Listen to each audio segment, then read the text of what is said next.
For more on the elections, we are joined now by Shannon O'Neil, a specialist on Latin America with the Council on Foreign Relations here in New York.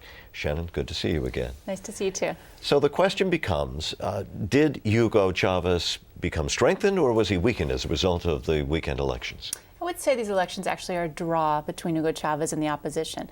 Hugo Chavez won 17 of the 22 states, so he really maintains a strong base, but the opposition against quite considerable odds, given that they were harassed a bit and also many of them are disqualified because charges of corruption were brought against them. They still managed to win 5 states and the city of Caracas, the capital. So they really had some big gains as well.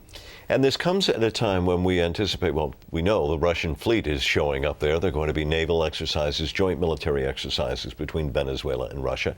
And the Russian president is coming to pay a visit. So a significant time here.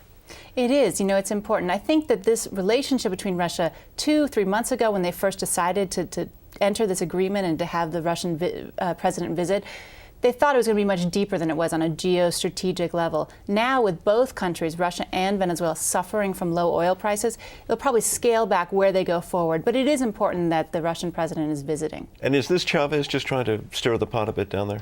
It's some of Chavez trying to stir the pot. It's also trying to bolster his credibility on an international stage. And he really needs this. As oil prices are falling, he's less able to buy support abroad by funding projects or giving free or cheap oil. So he needs to be seen as a diplomat around the world to sort of get to his international standing that he really enjoys. I know we haven't heard much about it, but President-elect Obama is now getting ready to take over.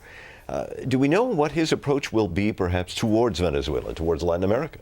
You know, he will look to re-engage Latin America in general, and I think talk to almost all the leaders in the region. And he's said that about Hugo Chavez, about Raul Castro, that there is room there for some sort of negotiation, for some sort of engagement that we haven't seen in the past. But that said, it isn't going to be just an open free-for-all in terms of presidents talking with presidents. There still will be a hard line in some sense from the United States towards these leaders. Shannon O'Neil from the Council on Foreign Relations, thank you for talking with us today. My pleasure.